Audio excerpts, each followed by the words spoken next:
Well. What's up, everybody? Welcome into the Fantasy Six Pack YouTube channel for the Week 12 game preview show. I'm your host, Dylan Clemens. Here with me, as they are every week, my two co-hosts, Michael Plant and Ike Bonnie. What's up, my friends? How are you guys doing after an awesome Thanksgiving yesterday? I'm not gonna lie, I like the well. It made me think you were gonna, deliver an evil plan. But yeah, I'm feeling great. Pretty stuffed still. How about yourself?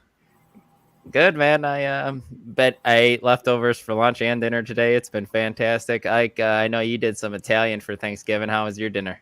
It was good. What did you have for dinner if it was Italian? Baked ziti, meatballs, and garlic bread. Sounds very, very solid. Yeah.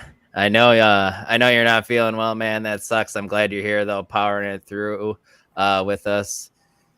Albert, what's up, man? How you doing tonight? Good, hope your Thanksgiving was good. But before we jump into our Week 12 stuff, guys, I just want to remind you to please hit that like button and please subscribe to the channel if you don't already, and then hit that bell for notifications so you know when we are going live. And then head on over to fantasy6pack.net/plans and become an all-access member. For just a small fee at $9.99 a month, you get access to our award-winning rankings. Whoa, that was bad. Access to our Discord where you get direct access to us three, Joe Bond, the DFS guys, Dave Eddy, everybody. You get access to our DFS stacking tool and our projections, guys. It's really, you make your money back pretty quick here with all the DFS stuff here. Let me just tell you that. But yep, that's fantasy6pack.net/plans and become an all access member. But without further ado, what do you guys say we jump into it? And we did have 3-game slate yesterday and then a game today as well, if you could call it that. Mike, if you just want to start us off here, what was your biggest takeaway from either yesterday or today's games, man?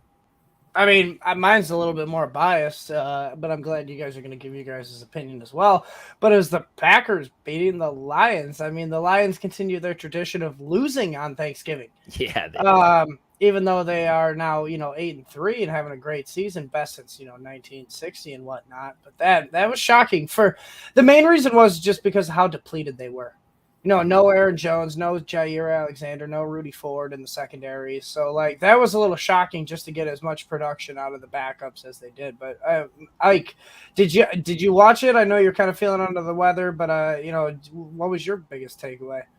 Jordan Love actually looks like, I wouldn't say another franchise quarterback for Green Bay. I wouldn't go as far as Aaron Rodgers and Brett Favre, but they got a guy they can rely on for next few years at least.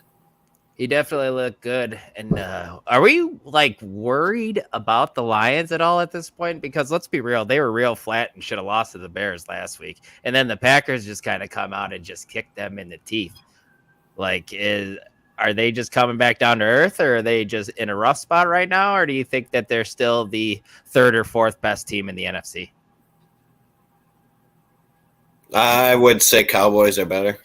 Yeah, I would say so at this point. But the Cowboys, I mean, they just beat up on bad teams too. They did that yesterday with Dak Prescott just going crazy again this week for fantasy purposes. But Mike, go ahead. I just feel bad because I can't remember the exact tweet, but it was hilarious. The Homer Simpson meme where he's got the skin, wrapped up tight behind him. Yeah.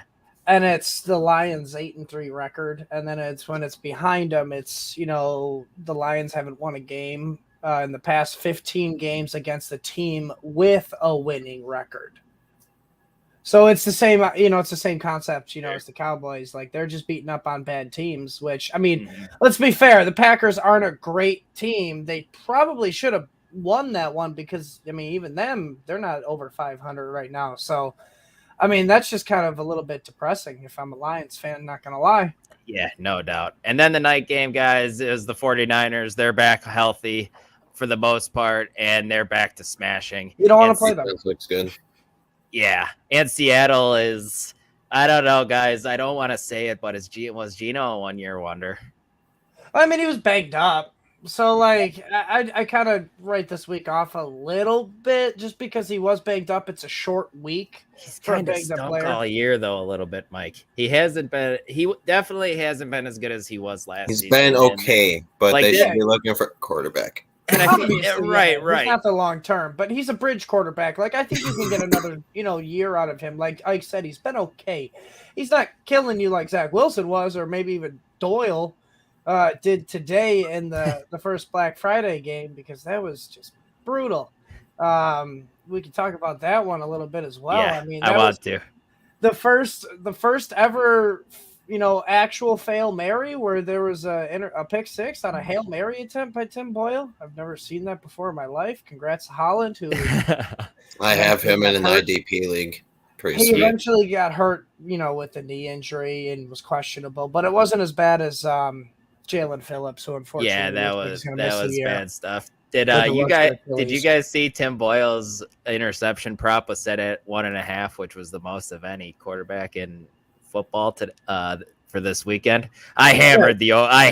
It's not enough. It's not enough. I took that and took 2 over 189 with my sleeper picks, guys. I went 4 for 4 surprisingly the last 2 days on those, which was nice. So made nice $100 profit over the last few days. Funny. On the sleeper stuff.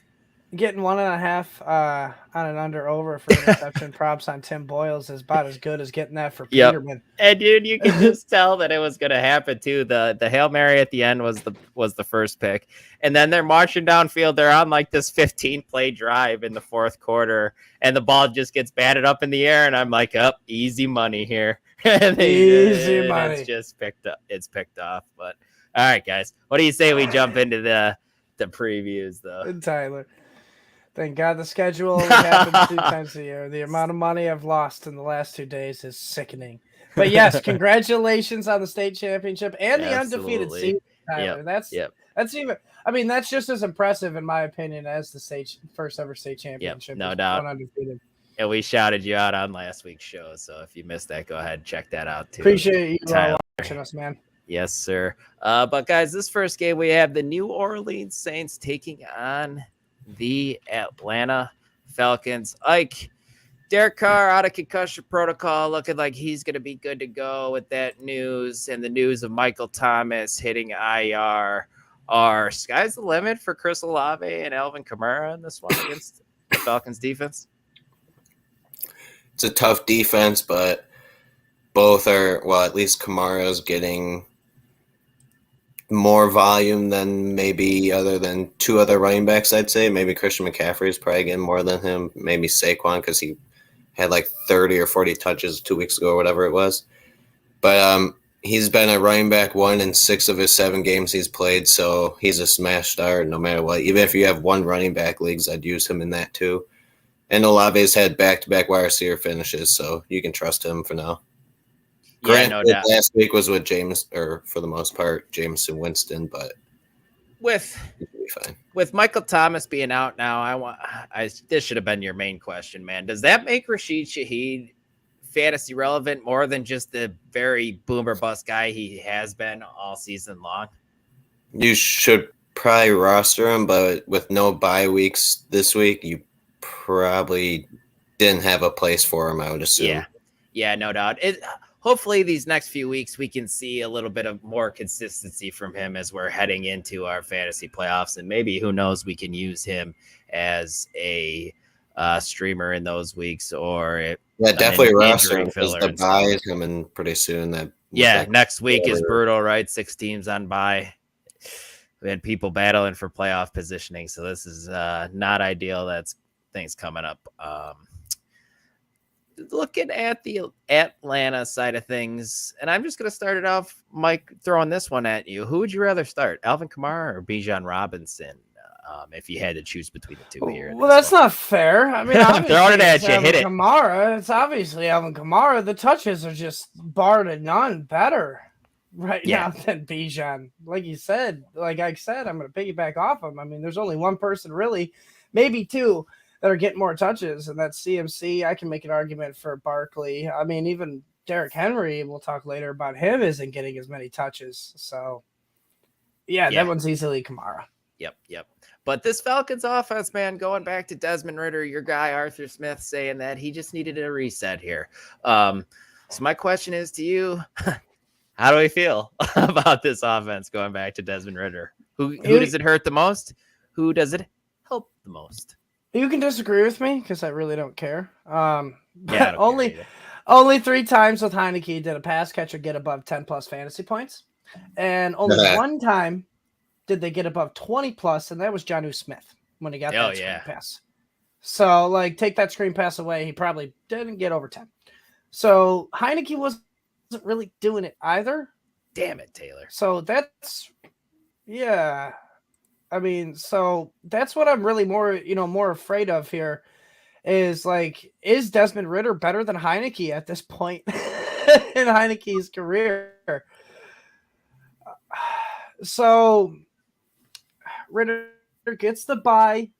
Hopefully this brings a little bit more life back to this offense. But the thing is the Saints are a tough matchup against pretty much every position. 13th best against QBs, 3rd best against running backs, 8th toughest against wide receivers. But it is shockingly the 9th best matchup against tight ends. Let's go, Kyle. So yeah, maybe a Kyle Pitts, Jonnu Smith, touchdown sighting, maybe. I mean, hopefully they get. Drake London. He's just kind of. I'm upset because as a guy who's got many Drake London shares, I think to answer your question, I think he's the one that kind of loses out.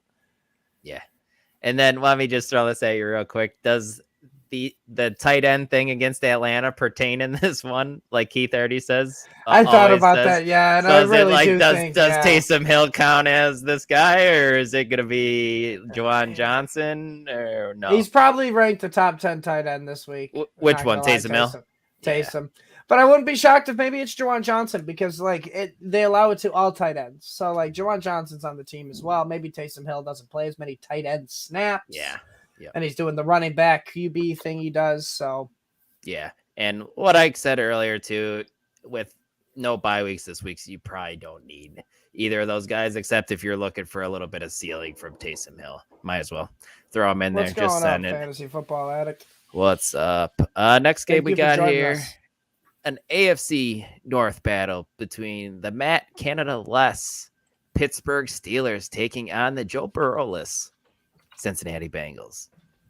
Now it looks like goddamn James Warren's Christmas. The man again. Are we just starting both of these running backs now? No, for one, this game's gonna suck. But I wouldn't even be starting Najee anymore. This might be bold, but I think after what we saw last week, Jaylen Warren is more explosive in every single way. We knew that already. We knew that already, though. The problem is his workload's is going to diminish now as we move forward. I'll give you that. It's possible. Touchdown dependent that it's just not worth it. And like we keep saying, we're playing worse touchdown dependent options in fantasy football than Najee Harris, though. We got to stop being so flippy floppy here, though. No, I don't think I disagree with him. I disagree with him because I still think whatever. It's 9:25 right now. 10:30 on the Eastern Coast. So I still think Najee Harris is playable, but yes, we already knew Jaylen Warren was more explosive in every facet of the game than Najee Harris right now, but they're still using Najee Harris. Yeah. But they're still using Najee Harris. And I mean, if you want to be a little hot takey, I'll be a little hot takey here. I mean, I look at Jaylen Warren and maybe do we have a situation like Kenyon Drake or maybe like Tony Pollard this year? Granted, he gets an asterisk because he's coming off a broken ankle. But, as that running back that, usually has a better season behind the lead back. But once they take the lead, they're just not as efficient as they were, as the backup. Like Kenyon Drake was when, David Johnson left. And, Tony Pollard right now after Zeke has left. So, Tony Pollard just finally got his 3rd touchdown of the year yesterday. Still a top 15 running back, though. So as of right now, yes. But we still have some more games to be played. So, man, that's my only argument is Najee Harris, if he still gets the same amount of workload, you can get away with using him as a flex, but that's about it. You really want to play him in the flex over literally if he's getting any 15 other wide plus touches receiver. a game, yes. Would you rather play George Pickens or Najee Harris in the flex? Najee Harris. Ike? Although that could change after we see this. I know new offense. it's really close. I mean, it's not going to be a new offense, but I wonder if they're going to take more shots here and just be a little more. What do you mean take more That- shots? that could be- that's probably a decision. All they do is tell George Pickens to run straight. That's probably a decision you would have to make in like a bye week situation. But if you have to decide between George and Najee right now and this week, your team is probably not very good. Well, thank you for that, analysis. I mean, they're still fighting to not get the last. I honestly think I would lean Najee there too, just because he's got a little bit more of a guaranteed workload of that 8 to 12 touches, I guess. If they get in the red zone, there's a 50-50 chance he gets a touchdown, in my opinion, because it's, if it's within 5 yards, it's either going to be Warren or Harris. It ain't Kenny Pickett doing a brotherly job. No, and I was Kenny Pickett's touchdown total is like 17.5 this year. And I'm like, there's no way he gets under that. He's got like 4 touchdowns and hit through to Darren Bland has more touchdowns. It's absolutely unreal. Easy money made off of you, Dylan.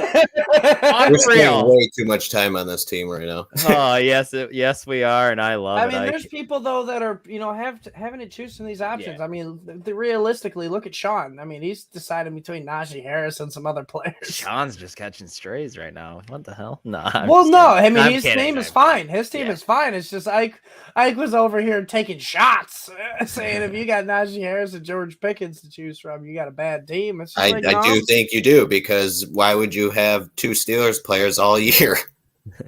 But all right, guys, let's jump to the Bengals side of things here. And like I said earlier, no Joe Burrow this week. We got Jake Browning starting at quarterback, and I'm just gonna ask it, man, just like this: how do you see this offense shaking out without Joe Burrow? And for this week, again, T. Higgins. Well, I mean, it's even better, because I did forget about this when I was answering this, but T. Higgins is out this week. But it's Chase and Mixon. And it's just going to be a lot of Chase and Mixon, because common sense says use Mixon to lighten the load of Jake Browning. All right. We don't want him throwing the ball a lot. So we're just we're just going to run it at least 15 times a game with Joe Mixon, which is usually not a thing they do with Joe Burrow. Now Chase is kind of in the, Garrett Wilson territory right now. Bad QB, but good enough defense to keep him in games, which, makes them both viable in lineups, but they're wide receiver 2, wide receiver 3 territory.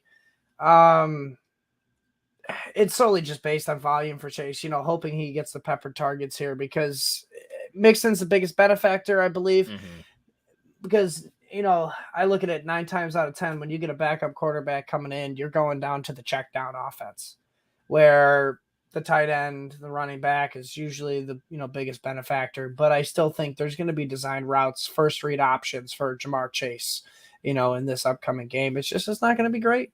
It's going to look like Devontae Adams the first couple of weeks when he got Aiden O'Connell. I would be shocked if Joe Mixon saw fewer than 20 touches this week. That's what they need to do. They need to grind it out. Their defense is fine. That's how their defense is good. It's actually really good. That's how they make a run at this now, because we've seen Joe Mixon carry a workload before. So let's just do it again. Do this question because it's about this player. Albert wants to know Mixon or Kyron Williams, full point PPR, with Kyron coming back this week against Arizona. Dude, go ahead if you want. If you have an answer, go ahead. I mean, I don't have this option to choose from. So if I did, I'd probably think a little bit more about it. But I lean Kyron Williams. If I'm getting the whole go-ahead from Sean McVay that he's healthy, I think he gets just as many touches. That's what McVay gave. So Exactly. I would go kind of Kyron. wanted you to say that.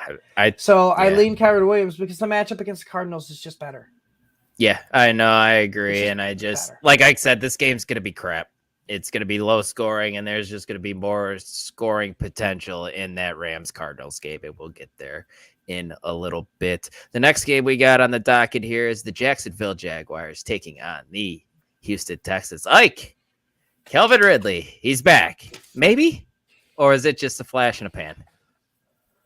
He's your normal wide receiver 3 now. Just boom and bust. That don't expect a 30 burger again because that was kind of insane. But he's only been wide receiver 3 or better in half his games this year. So unfortunately, what we thought was an alpha wide receiver is not. He's just like a boomer bust. So against this team, I guess you can go for it. And the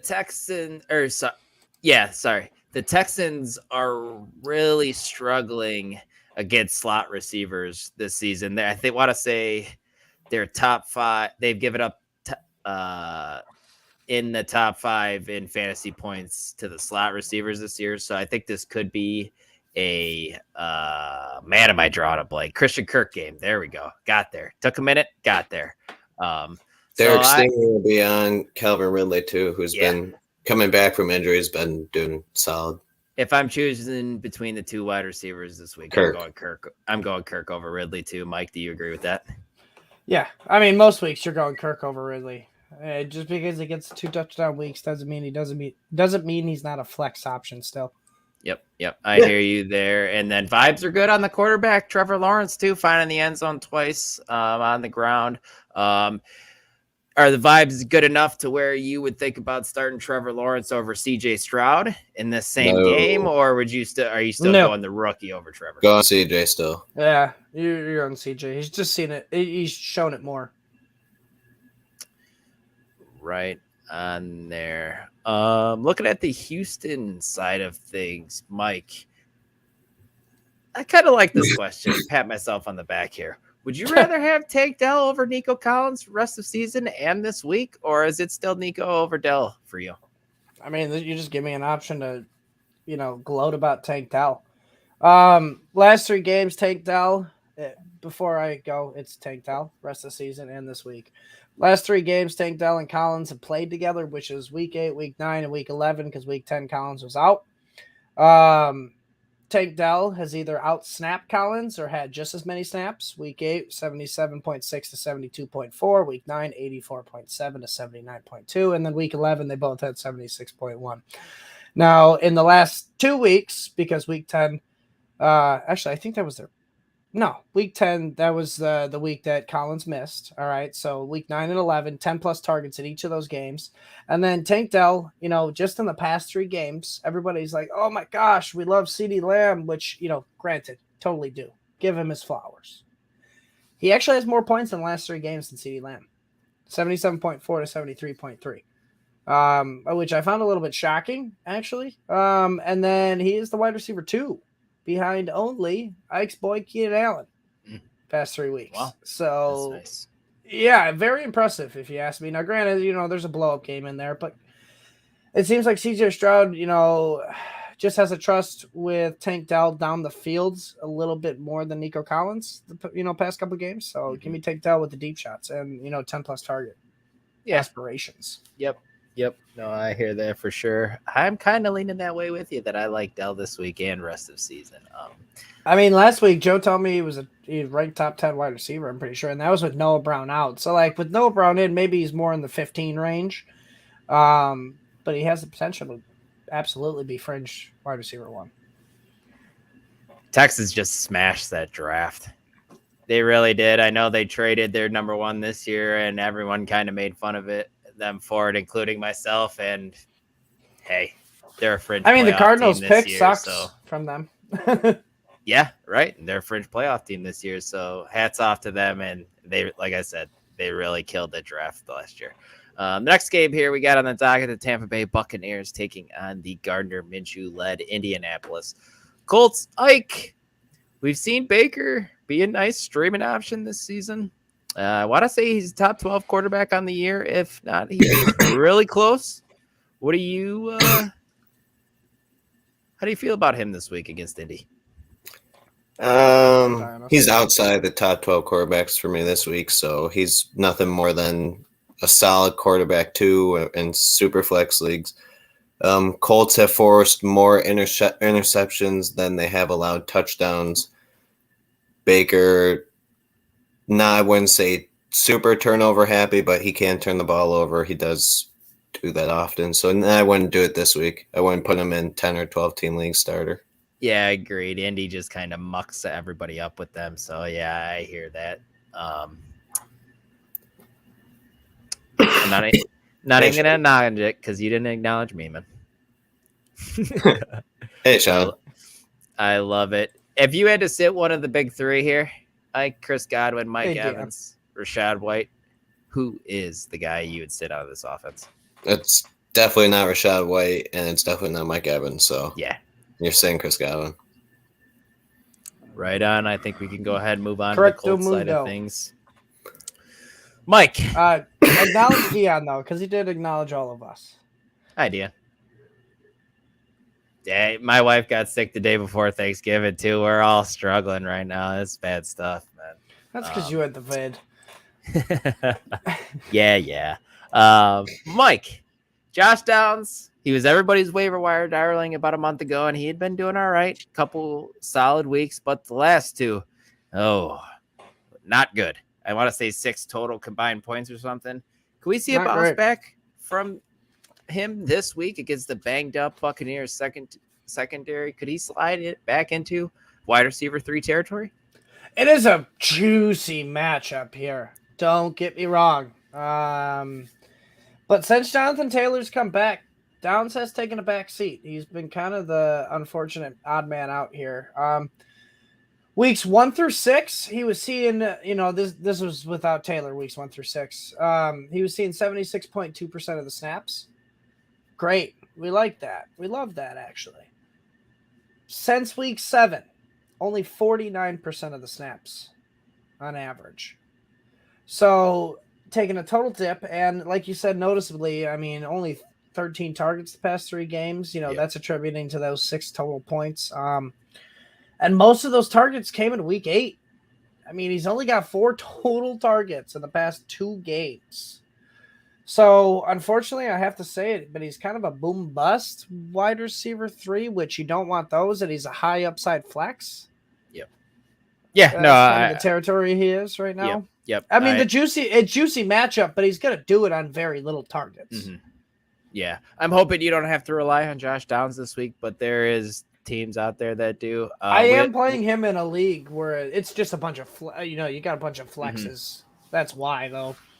Yeah, man. And Michael Pittman Jr. wheels up for him this week. Gotta love that matchup for him as well. Jonathan Taylor, let's go.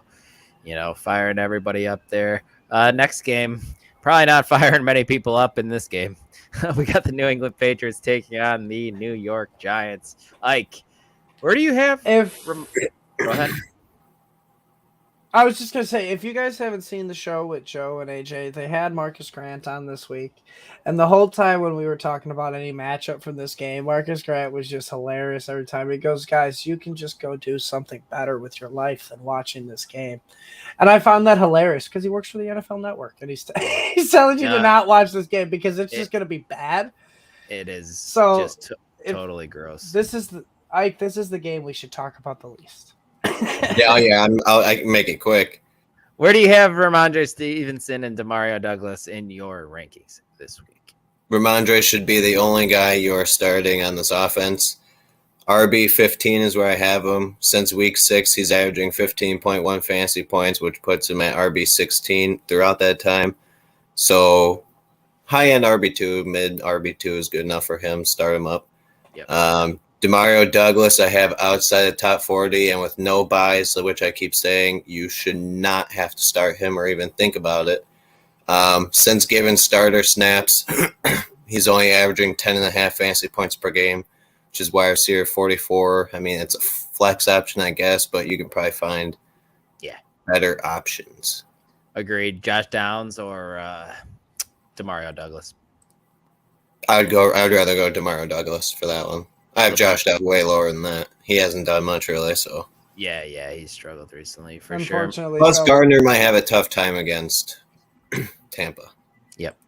Mike, and then, man, we got to scrap this question because he was pretty much – Darius Slayton was deemed pretty much out. I think he's doubtful, actually. So, this Giants offense, we saw touchdown. For those who can't see, I'm flipping off Dylan right now.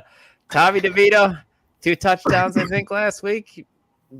pretty good. Had this offense rolling a little bit. No, he's not streamer worthy. If that's your question. No, that's not what I was asking you. I was going to ask you: can he support anybody else besides Saquon Barkley? Because Saquon's kind of you're definitely smashing him in your lineup because just the volume alone. But anybody have a chance of being relevant, man? Just spend 10 seconds on it. No, I mean, in the best matchup of the year last week against the Commanders, who did they use as their number one wide receiver? Saquon Barkley. Yeah. So, no, I really don't think so. Sorry. It's totally going to be a bad game, especially if you're playing Bill Belichick, because they're going to probably try and shut down Barkley. Good luck. Yeah, and if you're down Slayton, which, I mean, your question was, is he a flex? I mean, my answer was, it's like if Josh Downs is a flex, Slayton's a flex, but, not in this matchup. This matchup's not going to be fun. Don't watch this game, guys, because the opposite end, the QB plays Mac Jones or probably Bailey Zappi at the end of the game. So, man, just don't watch this game. Yeah. Yep. It's definitely gross stuff. And talk about more gross stuff here. We have the Carolina Panthers taking on the Tennessee Titans. This will be a better game. No, I don't think so, Tim. Like Adam Thielen, and then what, Ike, in this offense? Is anyone outside of him? Chuba Hubbard has been ruled out. Miles Sanders season again? Week 12 breakout? No. You should not trust him enough to start Miles Sanders. Don't get excited about Tommy Tremble's touchdown from last week either. Tommy Tremble, let's go, baby. Oh, what's up? You shouldn't have to start these guys with no bye weeks, which I keep saying. So I would just leave these players on the bench. Yep. Adam Thielen, though, fire him up in a good matchup. Wide receiver 2, wide receiver 3 this week. Definitely wouldn't even be surprised if he found his way into the top 12. I wouldn't even play Bryce Young in super flex leagues. Yeah, Bryce Young or Mac Jones. And I thought you were going to ask me Tommy DeVito, and I was going to say Tommy DeVito instead. It's Bryce Young. No, it's Bryce Young. Because Mac Jones could get benched. Mac Jones can get benched, and Tommy DeVito's got to play Bill Belichick's defense. Bill Belichick hasn't been Bill Belichick since Tom left. Yeah, but that defense knows how. Bill Belichick knows how to rattle a rookie quarterback. It's just proven. He has over like 15 games. Man. That boy's Italian. I love it. Still living at home. I consider that a rookie. It's perfect, man. He probably had a huge Thanksgiving, bro. Yeah, it's probably delicious. Yeah, he's gonna be a little slow running around. Yeah. Touchdown Tommy, man.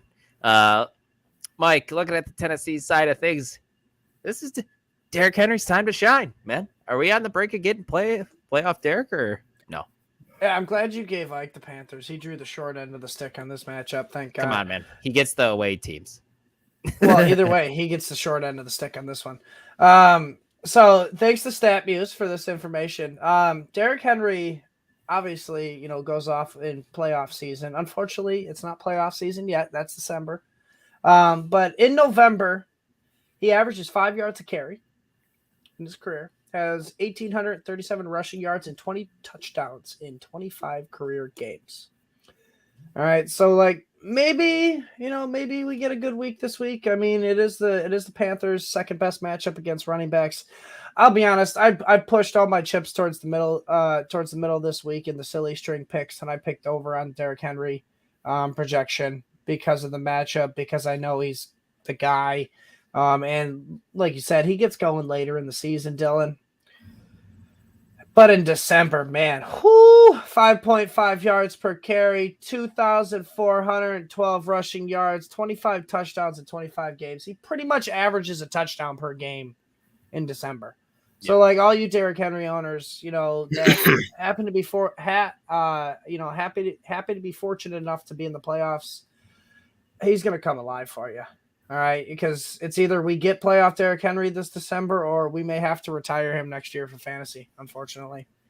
Let's go King Henry. I don't know about retiring him, but I mean, the thing is though, it's the workload. I mean, it's a tread. That's the problem. If he can't do what he's always done, and that's kill it in December, Literally, his whole career, he's averaged a touchdown in December games. Like, maybe, like, touchdowns are the hardest thing to predict. And in 25 games, he's gotten 25 touchdowns. So, like, he should dominate. And if he doesn't, that's where it's like, all right, he's starting to decline. Yep. It's the perfect time of year for him to do it. Jumping into the afternoon games, we got the Los Angeles Rams taking on the Arizona Cardinals. We already touched on it. Kyren Williams, like we already said, we would play him over Joe Mixon, who's probably going to see 20 carries. So who would we play over him, I guess? He's the top 8 running back this week. There's probably, like I said, Kamara, Saquon, and C-Mac are probably going to get more touches than him. Mm-hmm. But this dude usually sees around 20 touches every game. He's been healthy, so it's something that you just can't bench just based off volume alone. Will it be a pretty 20 touches? No, he can go for 20 touches for 60 combined yards, but he'll end up in the end zone at some point because that's just what he does. Yep, it's Sean McVay's new Todd Gurley. It really is. Cooper Kupp banged up with an ankle injury. He should be good to go for this one. Do not fall for it. He's probably a decoy. So you're still saying wheels up for Puka Nacua this week? I wouldn't say wheels up, but I'd say he's a wide receiver. Puka Nacua was injured. He was injured, but he's a high upside wide receiver too, with Cooper Kupp being a decoy, in my opinion, because it's pretty. Like, I agree with you. Like, I either think he's a decoy, or knock on wood, please. He plays limited.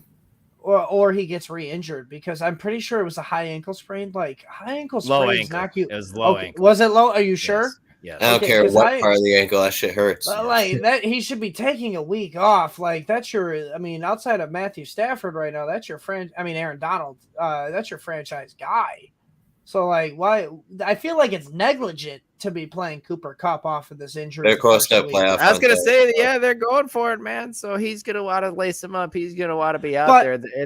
They want to make the playoffs. If he's limited or a decoy, I actually think, and I'm jumping in on your question, Ike, but I think Tutu Atwell is a little bit viable as a flex option if he's a decoy. Yeah, in deeper leagues, you can probably get away with it. Yeah. I wrote about him in my waiver column, but with him playing it, definitely, with Kupp playing it, definitely kills it a little bit, and definitely don't like it as much. But Mike, looking at the Cardinals side of things now, and Marquise Brown, really disappointing with Kyler back, not really doing anything. Is he outside the top 36 wide receivers now?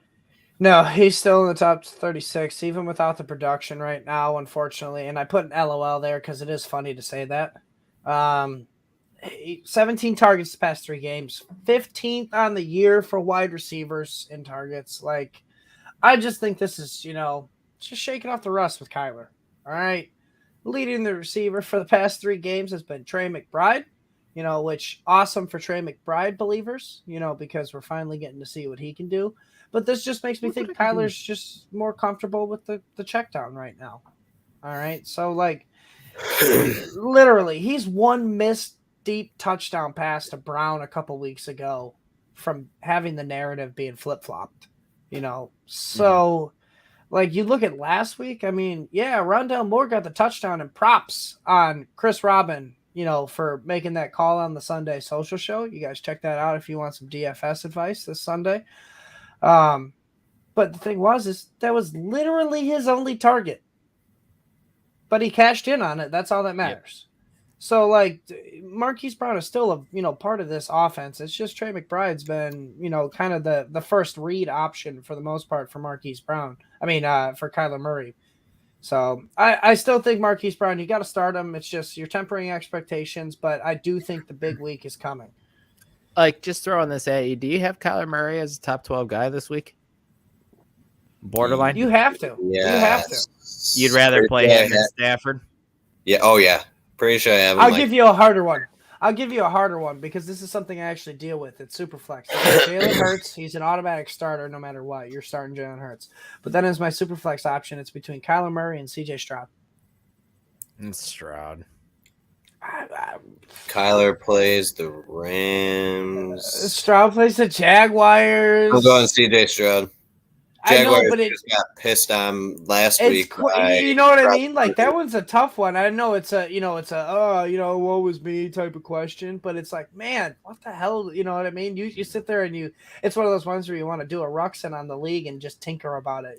Stroud now, it's Murray then. I'd want to Stroud see now. a little bit more from Kyler, but that's definitely a tough one for sure. At least Kyler looks fast, man. He looks more explosive than I anticipated. So Yeah, it is absolutely. nice to see. His scrambling's still there, which is that's a major part of his game, which is the reason he's a fringe, 12 quarterback. Oh yeah. Next game we got here, the Cleveland Browns taking on on fire all of a sudden Denver Broncos. Longest active win streak.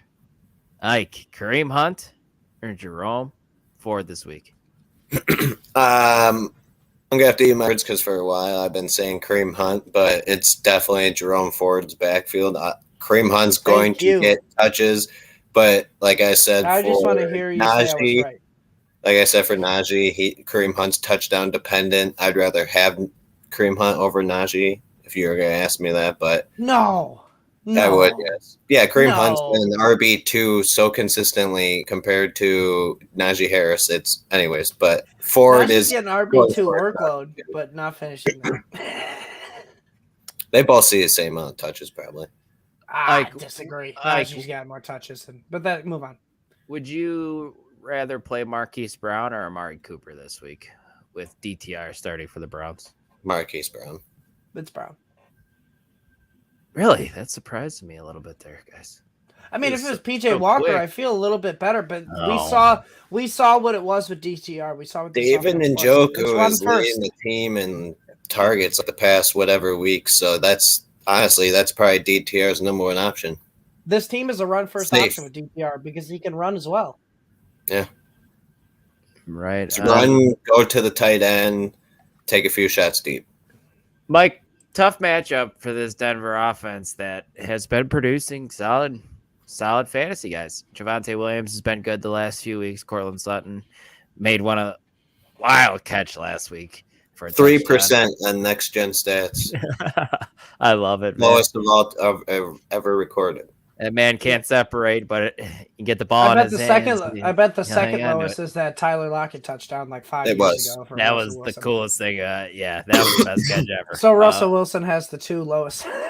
But Mike, are we tempering expectations on Javonte and Sutton this week in a brutal matchup against the Browns? All right, so I'm going to talk about Javonte first. Week 10, the Browns allowed the 11th most fantasy points to running backs playing Baltimore. So obviously Gus Bus and his touchdown, run. And then week 11, it was the 5th most fantasy points against running backs against Pittsburgh with Jalen Warren and Najee Harris. Javonte Williams is 15th in the past 3 games in fantasy points for running backs per game, not just total points. And he's averaging 22.7 touches those past 3 games. So, I do think Javonte Williams it's not as a tough of a matchup as it was in the beginning of the season for running backs. All right. But now I'm going to, talk about Sutton. We lead in with the good, we end with the bad.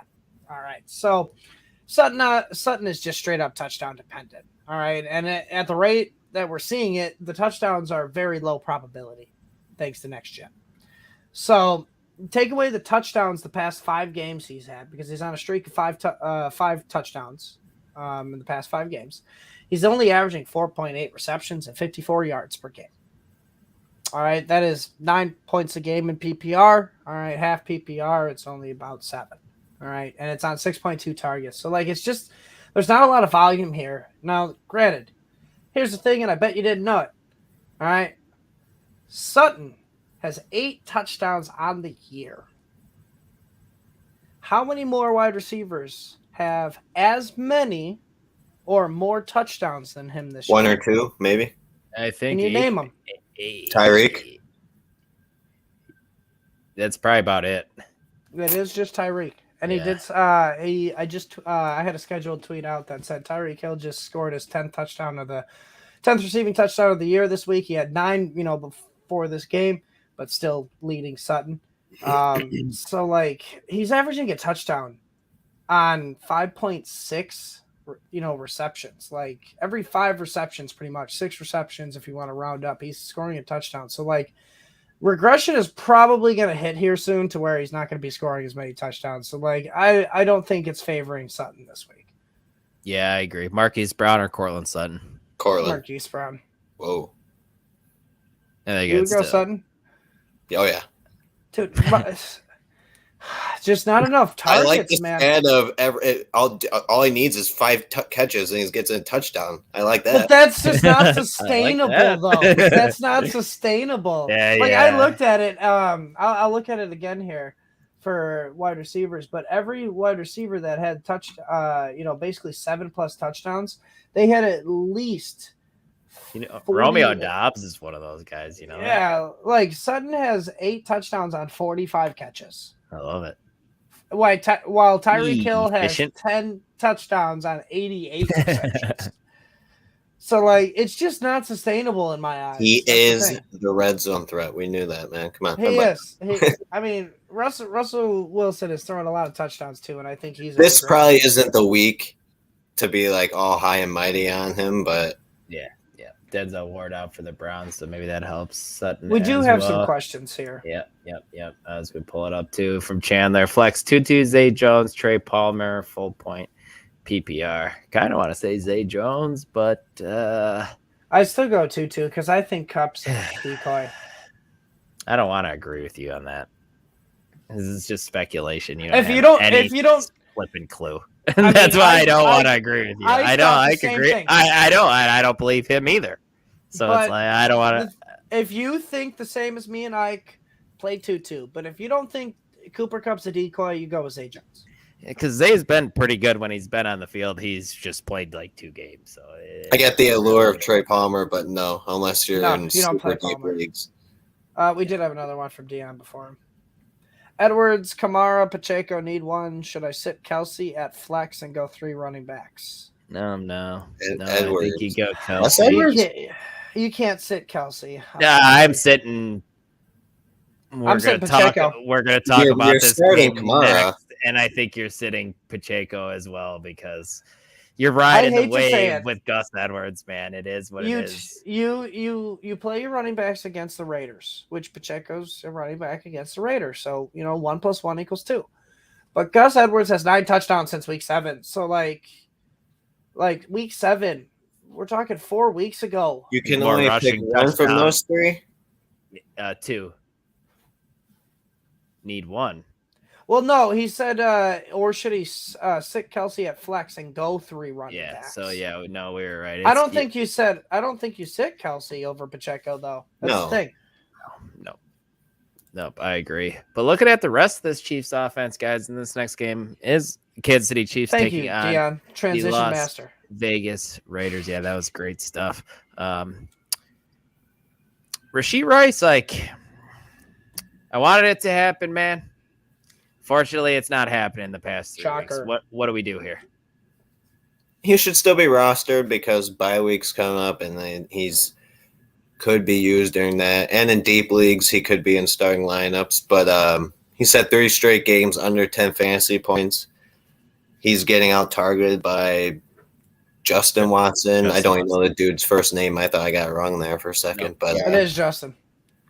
Clearly, Mahomes doesn't trust him or the coach doesn't trust him enough to do these more advanced routes. He's doing like the screens and the quick and easy ones, not doing double moves or anything. So I'd be waiting to start him again.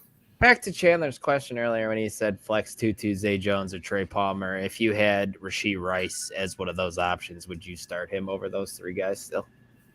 Yes, just because I'd rather have the Chiefs offense. Yeah, being tied to Mahomes as well there. Yeah. I agree. And plus then he's a touchdown threat, so we did touch on Pacheco earlier, who's been a little bit disappointing as of late, but for the most part, you're still starting him against the Raiders. He's a low end, 18 to 24 guy, this week? I think I have him 16. 17. Yeah, just around that. And then, Mike, looking at the Raiders side of things, I just temperature check on Josh Jacobs and Devontae Adams this weekend. a tough matchup because let's be real, the Chiefs' defense is the strength of their team right now. Yes, sir, it is. Jacobs is a back end running back one based solely on the volume he's getting. He's getting 23.3 touches a game. So like you give him a touchdown, he's a top end RB1. He's probably top 6 if you give him a touchdown the way running backs are. So you're starting Jacobs, obviously, no question about it. But the temperature check's actually better for Jacobs than it is for Adams. So Adams is seeing 11 targets a game the past 3, but he's only catching 5.7 of them, 54% catch percent, 54.5 catch percentage. But you're playing someone seeing that type of target share, but you're just tempering your expectations. He's a wide receiver too. And same goes for Adams. If he gets a touchdown like he did last week, I mean, he's a fringe wide receiver 1. He finished wide receiver 8 last week because of that touchdown. So, like, just pray for a touchdown and you got a wide receiver 1 on your hands. But otherwise, it's a wide receiver 2 territory for him. Yeah, man. Adams has just kind of had a disaster season where he drafted him outside of a few weeks. It hasn't been good stuff. Let's just say that. Next game we got here, Buffalo Bills taking on the Philadelphia. I like how you didn't Eagles. even ask a question about Jacoby Myers because he is just non-existent. Yep, he's checked out. Unfortunately, Jimmy G going out was the worst thing that could have happened for Jacoby Myers fantasy owners. Like, looking at this Buffalo against Philadelphia game, looking at the Bills side of things, and back-to-back good games from James Cook. Are we back cooking with gas here? Haha. I wouldn't say cooking with gas, but cooking with gas should probably be a top 5, top 10 running back. I didn't even get a chuckle from you guys about that. He's solid RB2 for the rest of the season, man. It's fine. You can start him up if you're in multiple running back leagues. I mean, this week, probably temper your expectations. The Eagles are the best against or allow the least amount of points to running backs, so I wouldn't be thrilled to be starting him. I wouldn't chop at the bit, but you probably have to. 11 weeks into the season, guys, let me just hit you with this. Are we happy with his production? Are we just in the middle with his production? Or are we down on James Cook? Compared to what we wanted. Compared to what ahead. you wanted, it was the hype that you expected. Because, I mean, if you thought he was an RB1, obviously you're down. Where did you thought he draft was an him? RB2? Probably RB2 most of the time. Like, if you draft him as the 15th, 16th later running back, you're fine. You are getting exactly what you should be getting from him. Looking at our draft board right now, I got him in the 6th round in our 10 team home league. So you got him right around there as Brees. So man, I mean, he's fine. Yeah. He isn't over expectation. I think he's right. He was right where we thought he is. What we thought he was. That's kind of. He was RB24 as an average ADP wise, pretty much off the board. And he's better than that, right? RB18 around. I don't know. Do you have? Can you pull that up real quick, Mike? No?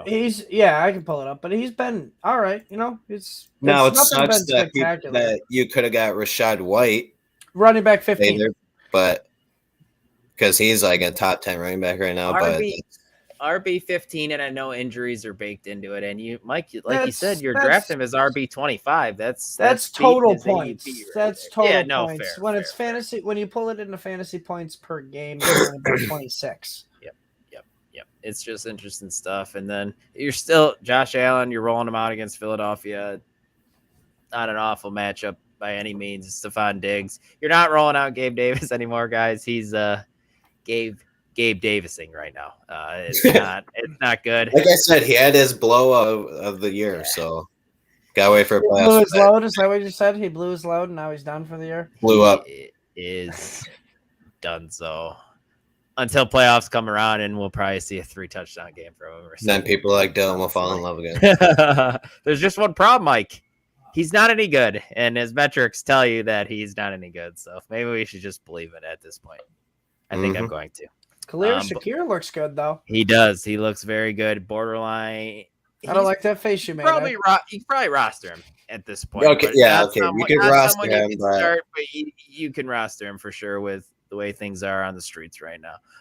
But Mike, looking at the Eagles side of things, with Goddard out, we really like Devonta Smith, man. Do you expect borderline wide receiver 1 weeks from him with Goddard out? I was not as excited as I thought I would be looking into these data. Past 5 games without Dallas Goddard, Smith is averaging 10 targets a game. That's hot. That's great. Yeah, that's very hot. All right, that's so hot. But it's like Horacio and Nerese hot on the challenge right now. Of course, reference. But he's only eclipsed 100 yards receiving in 2 out of those 5 games without Goddard. Now, granted, last game against the Chiefs, he had 99 yards. He was 1 yard away from that touchdown, and there we got 3 out of 5 games. All right, but he only has 2 touchdowns as well in those 5 games. So, like, he's 1 yard away from changing the narrative, I guess, from getting that touchdown last week. But take that into account. He's a high upside wide receiver 2 still. Possibly he's got a wide receiver 12 finish in him from a week-to-week basis, depending on how that A.J. Brown argument on the sideline with Jalen Hurts went this past week. Oh, Mike, it's better than where we were for most of the season. Yeah, but it's not where you want. It's not where you drafted him. No, but maybe it will be this week. Let's go. Come on, Devonta Smith. I want it again. Sunday Night Football. Decent matchup here, I guess. We got the Baltimore Ravens taking on the disappointing Los Angeles Chargers. Ike, your guy, Odell, is he flex worthy now all of a sudden with Mark Andrews going down in this offense? Does Lamar look to him to kind of be the steady hand in this offense? Hopefully he's healthy because I do consider him a flex play. His past 3 games, he has a 27% target share. Oh, wow. In those 3 games, he's had a wide receiver 3 or better finish in all of those. One of them was a wide receiver 1 finish. He's found the end zone in 2 of the past 3 games, and he's finally topped 100 yards for the first time in a regular season game since week 6 of 2019. So hopefully he can bring it back, man. We might be seeing a glimpse of Odell. Not fully back, but like 70 to 80% back is fine for me. Yep. I got a half chub talking about that. Yeah, it really is great stuff from Odell right now. And then, guys, Zay Flowers is absolutely just going to eat in the middle of the field with Mark Andrews out now. So wheels up for him. Though I wouldn't be surprised if he's a wide receiver 1 the rest of the season from here on out. We got a question here from Dion, and I love it. He wants to know Michigan or Ohio State this weekend. Ohio State. It's Ohio State for me as well. Michigan. Ohio State. I like that question though, Dion. That one's a good one. And then Jamie goes, what I missed? How long have you been live? We've been live for 58 minutes, my friend. Sorry.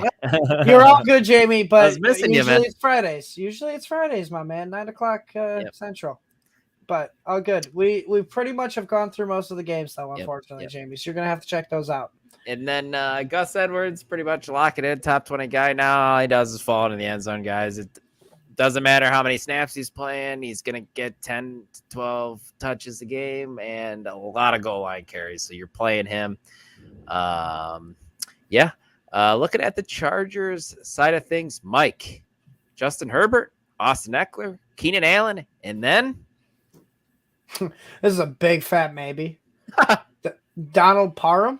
I'm really glad you didn't say goddamn Quentin Johnston. It's even more gross though for me to say Donald Parham. I like it better. If Gerald Everett's out, I like it even more. If you believe it or not, I mean Donald Parham is 9th for tight ends and red zone targets, tied with. I'll give you one guess each. Give me a tight end that's killing it this year. Sam Laporta. Yep, you got it right on the head. He's tied in red zone targets at 9th with Sam Laporta at 9 on the season. That's pretty funny. 9th at 9. He's played in 10 games. He's got 9 red zone targets. He's basically got one designed red zone play for Parham each game. So like it's all touchdown dependency though. That's the thing. He's only getting about 3 targets a game. So you got a 33% chance one of those is a red zone target pretty much. If you guys had to choose a wide receiver for Dynasty, and I'm just throwing this question out there for the rest of their careers, who would you rather have? Trey Palmer or Quentin Johnston?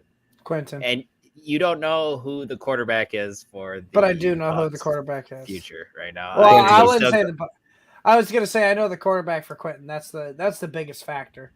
Even though Trey Palmer has given you many more flashes than Johnston has this season, Quentin's eventually going to just be unfortunately forced into wide receiver 1 or 2 for Chargers when Keenan eventually gets goes and Mike Williams got a torn ACL. So what if he's Kevin White without the injuries? That's fine. No way is he Kevin White, because Kevin White was a top 10 draft pick. Quentin Johnston is a 23rd pick. Still a first round. He'll get chances for Dynasty. That's what you want. Yeah, no, I hear you, and I probably still lean Quentin Johnston, but like worst case scenario, I think Quentin Johnston has the career that Kelvin Benjamin had. Who do you think is the better player at this point? Do you think it's Quentin Johnston? It's not great. Or do you think it's Trey Palmer? I think he's better too. Hey, maybe he's a slow learner. Maybe it's Jalen Reagor again. Who knows? Or maybe he's Kevin White. You can't write off somebody in the first year. That's what I always say, and that's what I say. Man. I mean, you guys laugh at me, but that's what I said about Jordan Love too. I'm like, you can't write off in the first couple games, But Quentin Johnston's route tree reception perception looks like a goddamn Christmas tree with how much red there is. No way am I comparing him to Devontae Adams in any sense of the mean. But when Devontae Adams first came into the league, man, he didn't look very good. Everybody wrote him off, and now look, at least he was running routes. This dude either runs left, right, right up the middle. And it's a body catcher. That's because Keenan Allen is the perfect route runner. He runs literally every single route designed to man. Keenan Allen is perfect. Let's just I wouldn't say that drop, but you can blame the sun for that one. That was funny. Blame the sun. I'm hitting him right in the chest. Yeah, blame the sun. That was a funny play. Definitely couldn't see it. Monday Night Football. Just always put your hands in this area. Monday Night Football. We got the Chicago Bears taking on the Minnesota Vikings. Like the last time Fields played the Vikings, he went down with an injury. And let's be real, before his injury, he was not looking too good. Do you still have him as a top 12 guy this week? You have to say, just in that game, he wasn't looking that good. I'm sorry? Just in that game, he wasn't looking that good because the previous 2 games, he was on fire. Yeah, because just against Minnesota, he was struggling before he got in his last 3 healthy games. He's averaging 27.7 fantasy points per game, averaging 3 touchdowns, under half an interception, 0.3, 262 yards passing, and 62 rush yards per game. He's in his last 3 games, he's been a monster. He's back to what he was last year, where I guess second half Justin Fields, he's always been good. So yeah, fire him up top. I think I have him 6. Like they're running him now. That's what the biggest proponent. He looks good. I like the play action thing they're doing, where he kind of fake rolls out here and does another rollout. I like it. Get him on the move. He throws good on the run. Give him deep shots too. He's good. The one throw he made on the run this past weekend, where he just threw an absolute dart. It got me aroused, guys. No, I'm just kidding. How'd that defense look though? Good for 3.5 quarters, but after that, let's not talk about it. Let's talk about the backfield though. And I know, Mike, you pulled up the comment already. Jamie's saying Roshan's season. Herbert. Is Herbert a start if Foreman can't go, or are you more interested in Roshan Johnson? I like Roshan because the Vikings give up a lot. No, I wouldn't say a lot, but give up 5 catches a game to running backs. That's top 10 allowed, and they only allow 3.5 yards per carry. So clearly, because Herbert's role is to run the ball, he'll maybe get a target here or there, but Roshan's the pass catching back. So I can expect a scenario where Roshan's better than Herbert this week.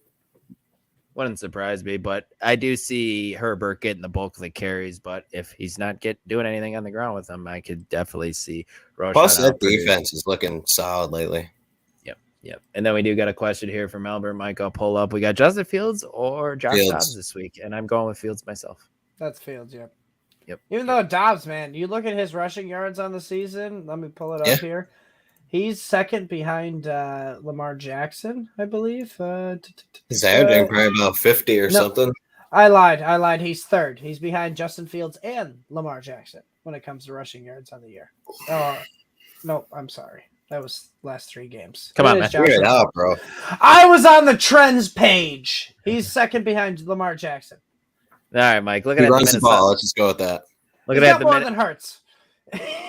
Looking at the Minnesota side of things, and let's just talk backfield here, man. Ty Chandler looked better than Alexander Madison last week. He just did not see as many targets, as many touches, I should say that, or snaps. Who do you like this week, and why? You're going to disagree with me, but I lead Madison still. Like you said, he saw more touches, 19-14, more snaps, 48-23, so double the snaps, Ty Chandler. The biggest thing is here, and, kind of like the tiebreaker, I guess, because, Chandler did look much better with his touches. So maybe that eats into Madison's work this week, kind of like Ike's argument earlier with Jalen Warren and Najee Harris. Maybe that eats into the workload a little bit for Madison. But Madison saw 5 touches in the red zone last week compared to Chandler's 2. Like, if you're going to get that volume, 19 touches, and 5 of those are going to be in the red zone, give me Madison with the volume and the red zone work advantage.